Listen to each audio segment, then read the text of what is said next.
I am here with Tim Moyler from Agapé UK.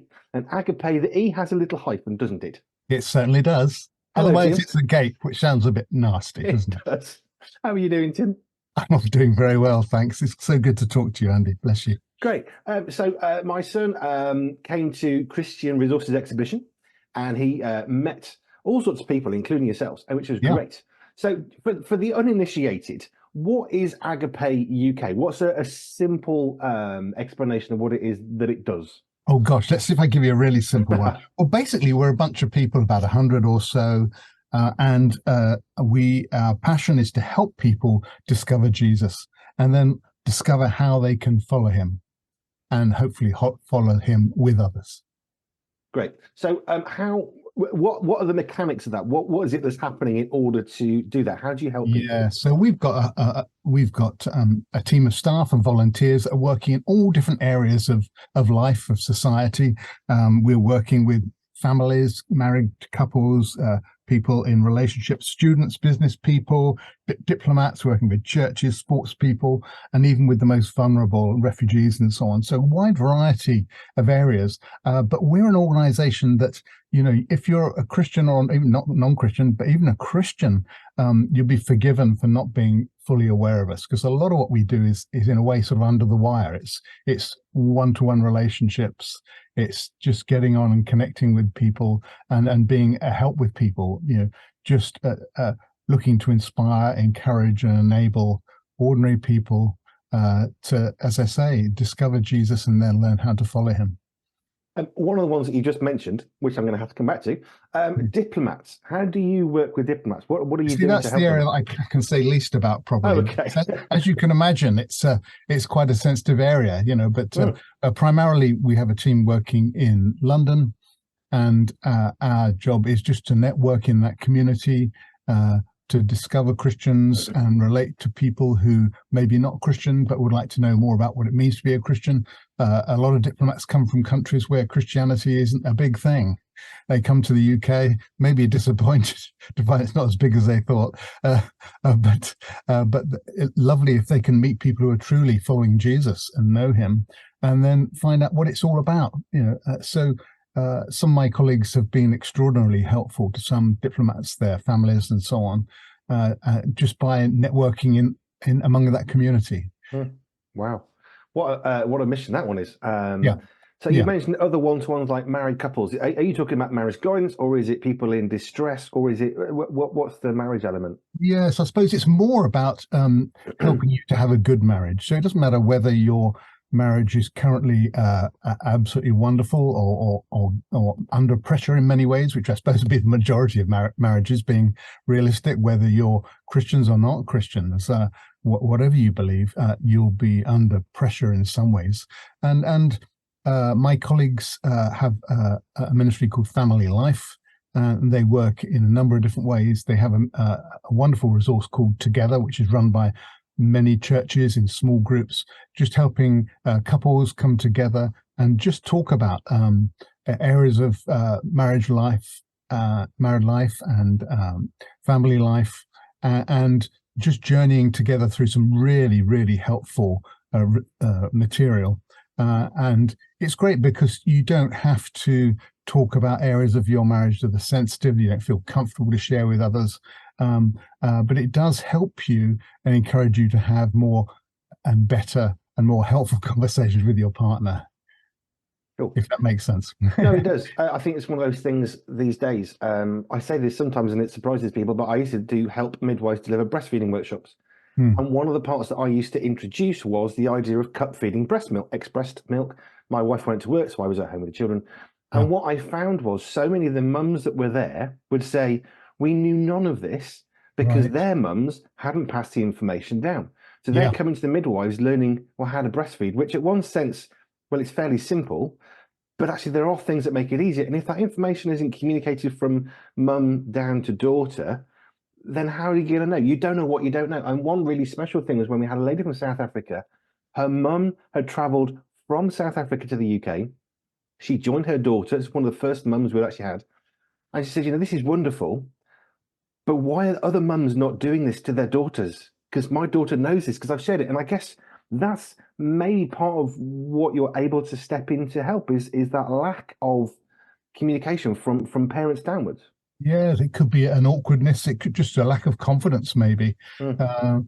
Maybe not even some cases a lack of knowledge, good, helpful knowledge, And it's very much like that in what we're doing. We find that most Christians, for example, will recognize their responsibility to share their faith, to share the good news of Jesus with other people. After all, if it is the best news on planet Earth, and I think most Christians would say it is, if you're truly following Jesus, there is nothing better, then why is it that we struggle with that? And there's been some fantastic research done over the years.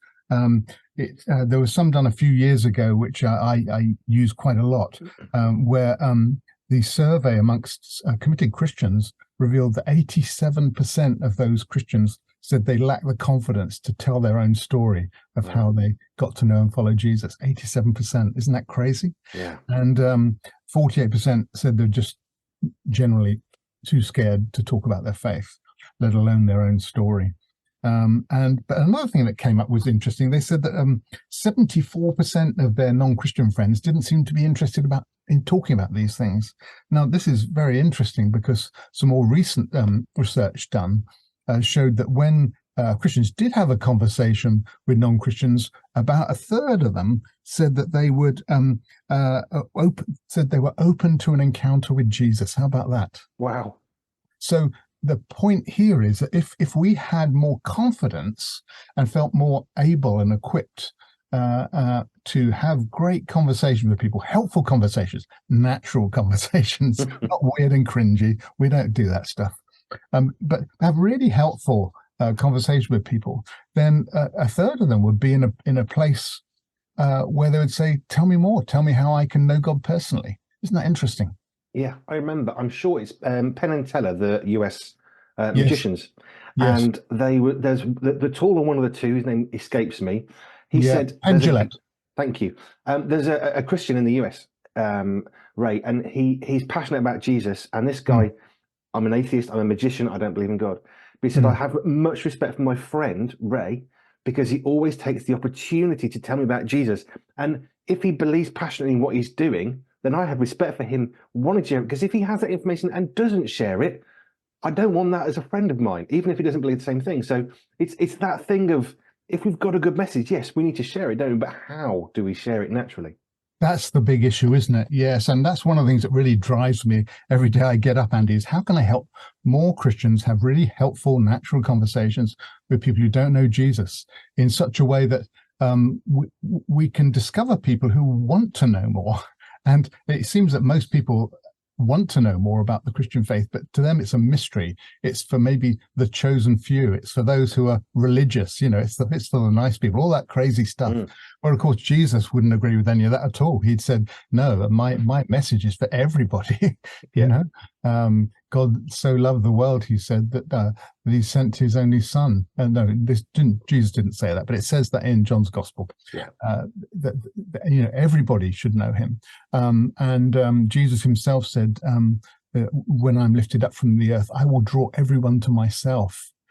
So we know that Jesus is trying to draw everyone on planet Earth to himself, and we as Christians, I think, have a responsibility to help people see just how much God loves them and just how much his arms are wide open and he's just drawing them to himself.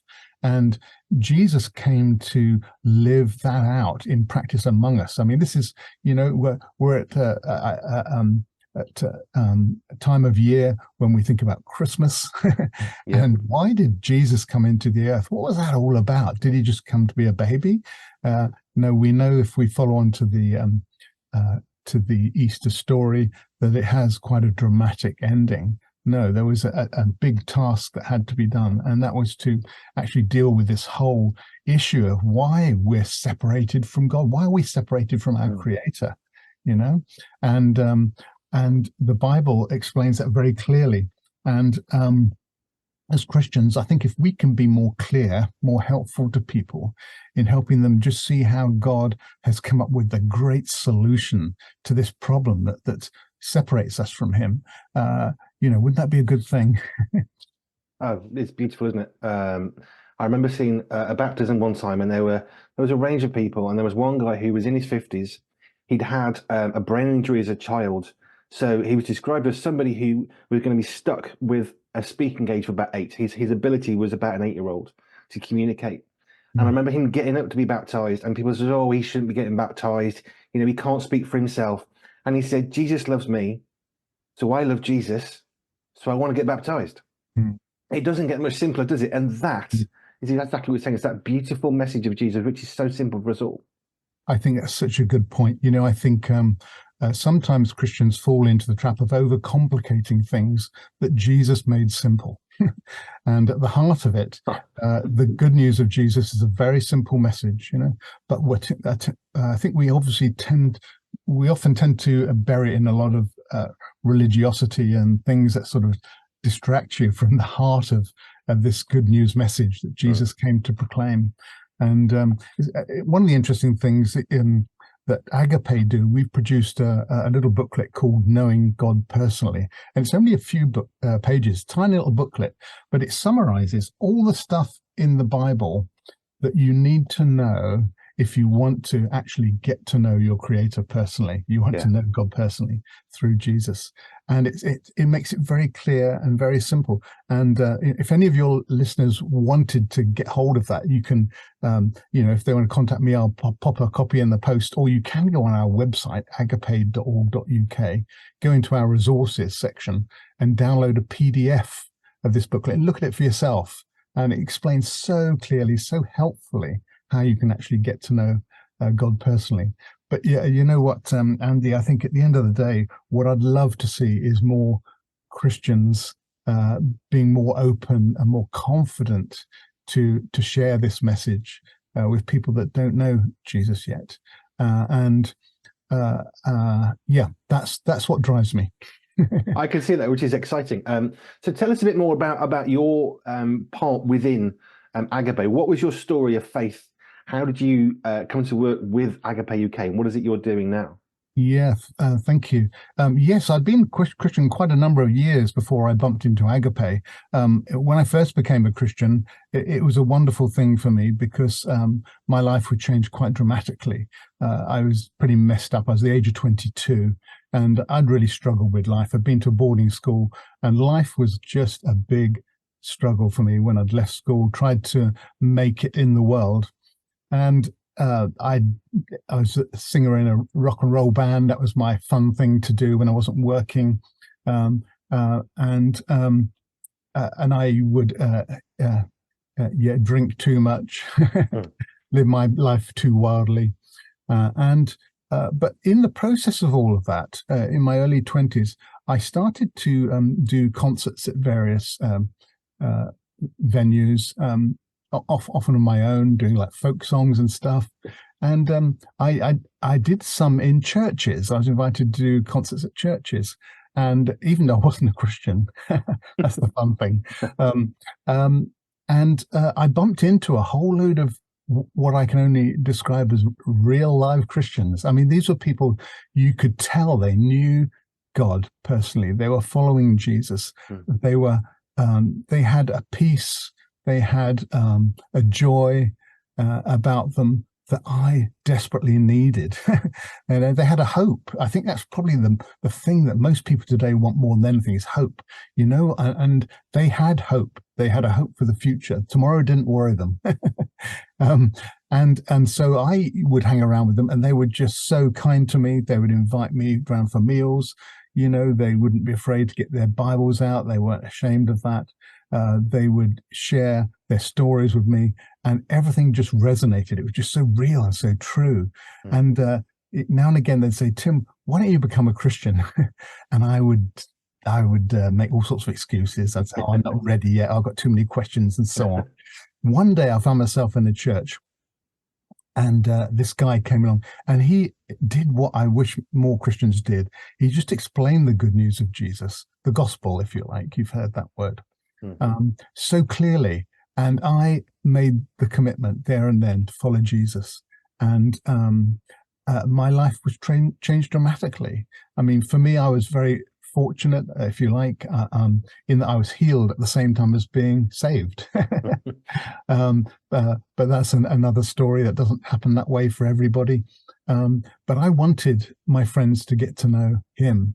And so I went off probably a bit like a bull in a china shop, which is not something you see introverts do very often. And I don't think I made a very good job at sharing my faith story with people. And after a while, I gave up. I thought, you know what? There are people in the church who seem to like this sort of thing. They seem to be good at it, but I am not one of them. So I thought, right, I'll leave it to them. And I'm happy to. I went on to be a worship leader, leading the singing at church. I'd make cups of tea afterwards. But don't ask me to talk to people about Jesus, because you know what? I've tried that. It doesn't work. And I find it very scary, and I find it very strange and very weird.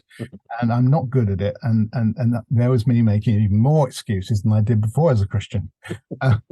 And you know what? I kept that up for best part of 20 years, Andy, until a friend of mine said, hey, let's go along to this meeting that Agapé UK are running.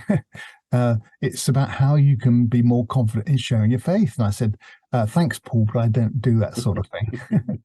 And anyway, he turned up one Saturday and took me along to the course. And I met all these people from Agapé. And it was, it's like when I met all those Christians when I wasn't yet a Christian myself. There was something about them that was just very exciting. And they would go through some really practical stuff.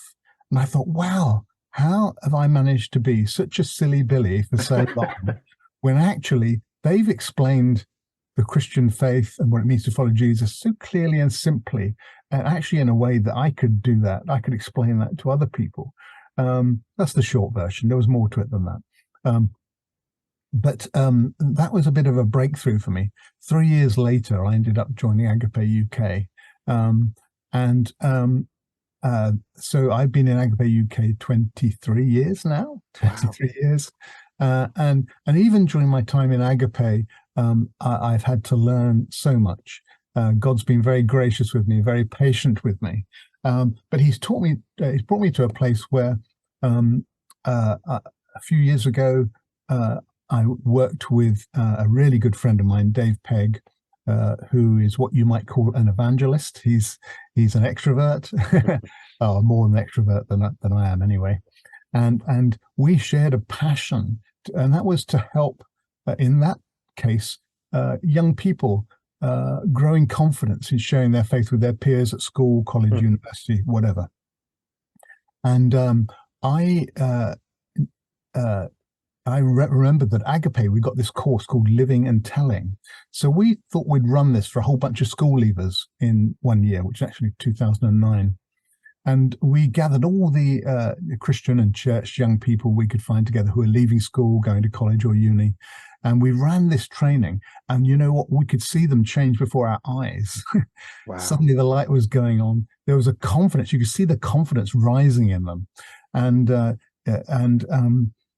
we've been running that course every year in Exeter, where I live near Exeter. And people have come from all around the country and even from overseas to do the course. And we've had hundreds of people do it now, all coming to Exeter. And we had church leaders saying, hey, we keep hearing about this training you're running. And of course, Dave and I were adding things and developing it and evolving it each year that we ran it in Exeter. And I'd say to the church leaders, well, it's all in our heads and it's video clips and on bits of paper and stuff. We realized we needed to actually do something helpful for churches. And that is to put everything into a form that we could just give it away to people. And we had this great idea of pointing a camera at each other and just doing all the training to camera and then saying to church leaders or youth leaders, here's all the training, just watch the videos. But as we did that, God stopped us and made us really think about how we could deliver our training in the most helpful way, in the most transferable way. And we spent 5 years working on this material and developing the course. And in 2019, we launched the brand new version of Living and Telling. which anyone can access online. Download all the videos for free, download the leader's guide, and you can run your own course, whether you're in a church, a small group, a youth group, or whatever. We say that Living and Telling is for anyone aged 16 to 116, and it's for every Christian. Doesn't matter whether you're a brand new Christian or you've been following Jesus all your life. There's stuff in the course that you will find massively helpful. And so that's what we're doing now. We're rolling it out. We're actually going around the world now with the course. Last year we launched the Jamaican edition. This summer, a whole bunch of my colleagues took that edition to Sierra Leone. Started up a whole new movement there amongst some students in Sierra Leone. They're now wanting to produce a West African version of Living and Telling, and so on. The story is spreading everywhere, and there's nothing. This isn't rocket science we're talking about. This is basic stuff. But I think what's unique about Living and Telling is that it's the way it's collected all this really helpful stuff together through years of actually doing it in a form that we can say to anyone, look, take it and run with it, and you'll find it helpful. The other key thing about Living and Telling is that you can't do it on your own.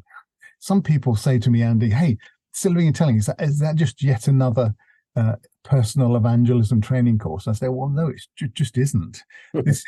This is a course that you have to do with someone else, because you're going to go on a journey with someone else. And it's a highly interactive course where you actually learn by doing. and so the videos that go with the course have lots of pause points during them. So you get a little bit of input, and then you pause. Then you do some sort of activity, and it could be having a conversation. It could be digging into the Bible just to check things out for yourself.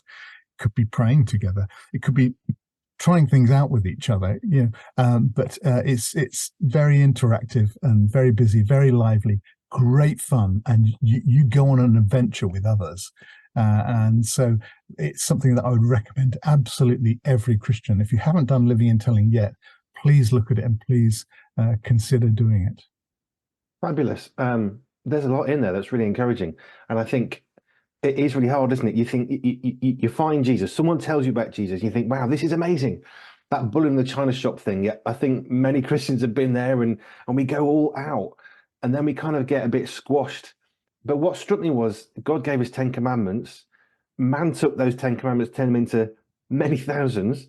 I actually did an all-age service, and one of my talks, so I actually wrote it out on a scroll, and I rolled it down the middle of the congregation. And I said, this is teeny tiny font. This is all the rules we took from the 10 rules. And then what did Jesus come and do?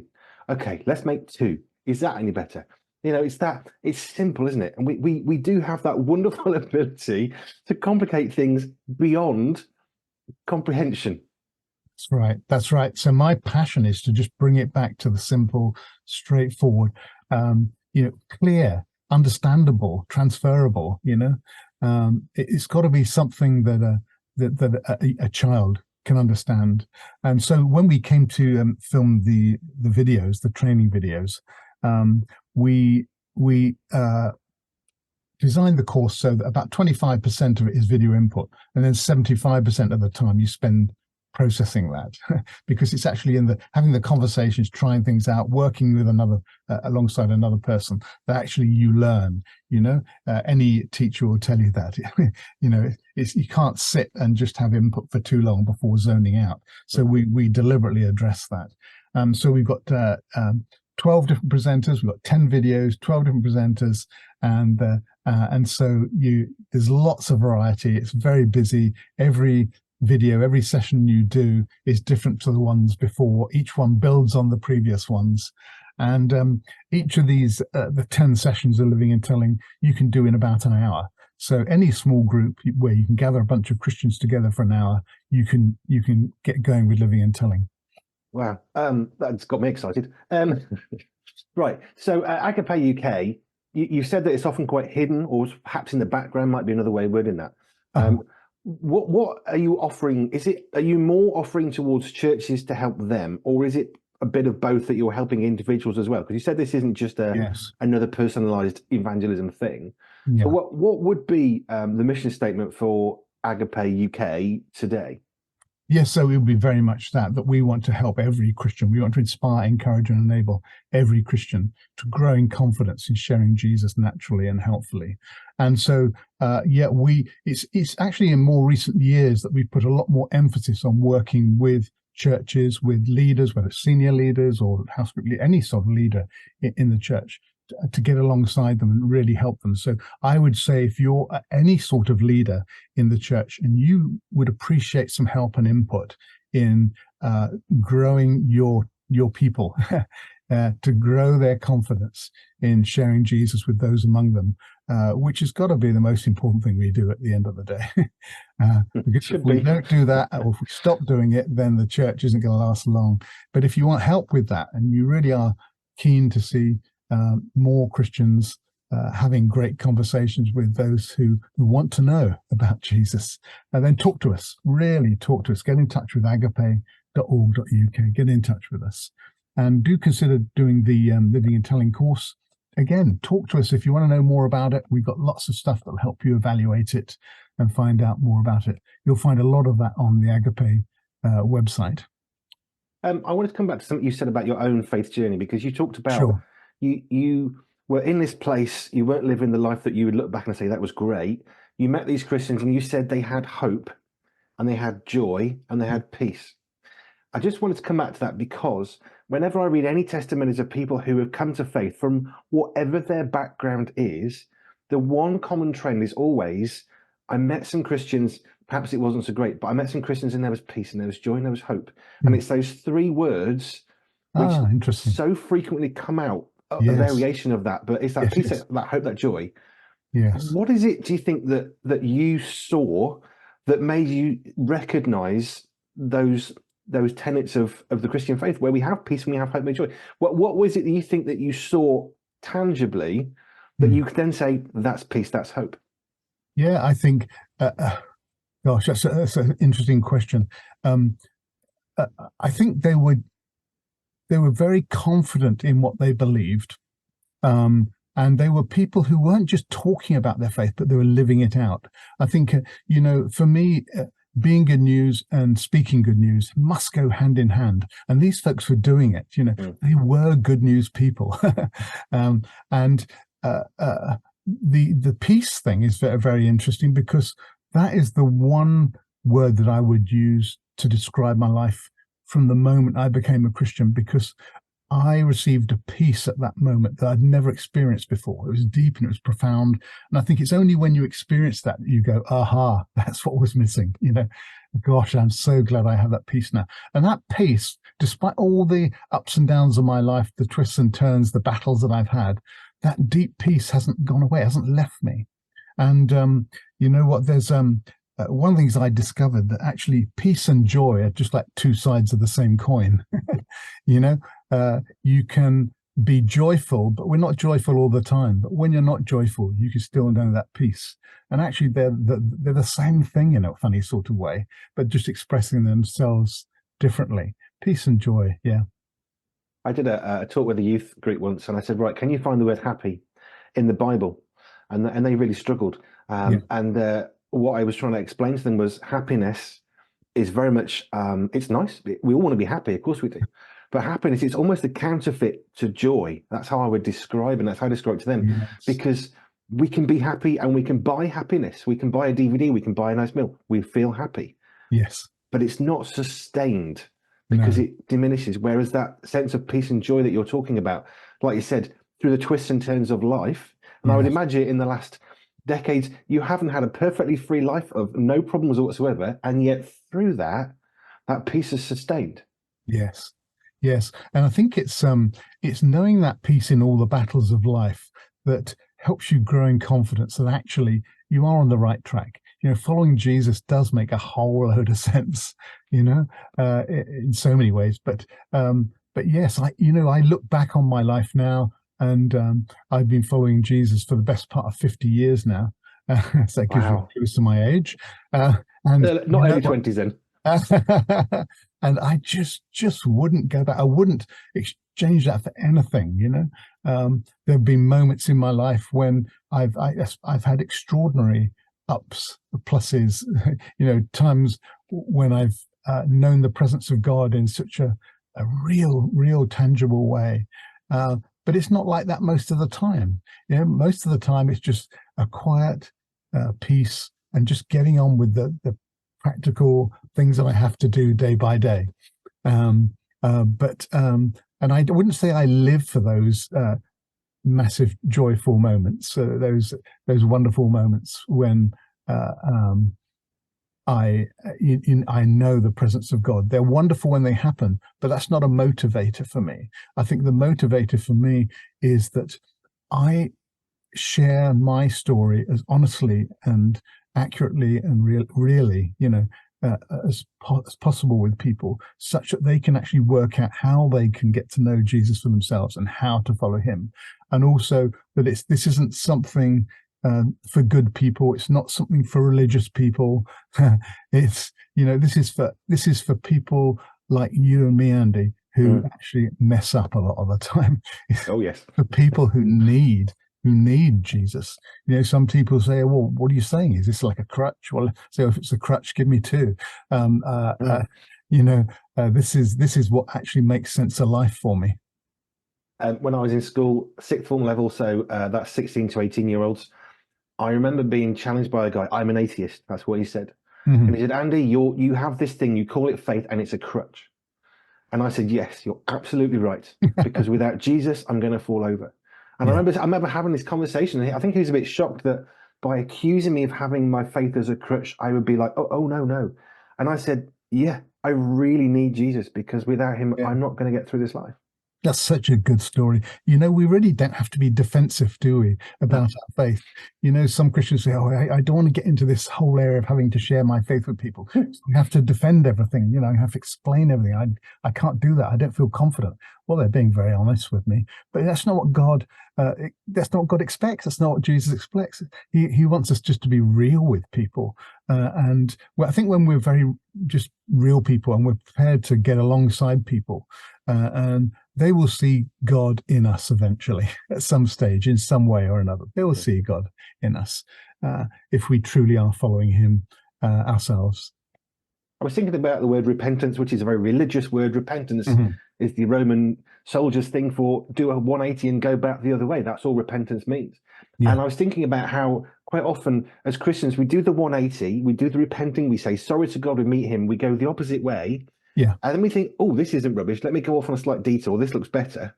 And rather than going in the opposite direction, now we're sort of not quite the opposite. We're sort of skewing back to where we used to be, because we need to keep looking to Jesus. And I think that's where things like what the Living and Telling course you do, it reminds us how to keep our foundation. What's the level? Where's the ground? What's the plumb line? Yeah. In order that when we do that repenting, when we do that 180, when we turn away from the life we had to a life that we can have peace and hope, actually we can keep doing the opposite direction, not sort of nearly the opposite. Yeah, that's good. That's a really good point. Yes, I think I've heard many stories of people becoming a Christian, deciding to follow Jesus after doing or while doing Living and Telling, because although the course isn't designed to help you become a Christian, I think about half the people in this country would say that they are Christian, but only about 1 in 8 of those attend church or read their Bible regularly. So there's obviously only about 1 in 8 of those who call themselves Christian who what you might call practicing Christians or committed to following Jesus, however you want to describe that. So I think there's a lot of people who call themselves Christians would really find it helpful to do living and telling, and to find out a bit more about what Jesus had in mind when he said, "Follow me." Let me finish here for you. It's an old translation of the Bible, but it says, "By your fruit will you be known." And I think that's quite probably a lot of what you're doing, is rather than saying to people, right, you've got to do this, you must do that, and make sure you got this in your head. It's just actually living a godly life. Actually following Jesus is not just a thing; it's actually a lifestyle, not a coat for a Sunday afternoon or morning. No, and I think that is that sort of what you're trying to help people to understand. It's that's good. Who we are. I've had people do Living and Telling and say to me, I'm not quite sure how much I've learned from that.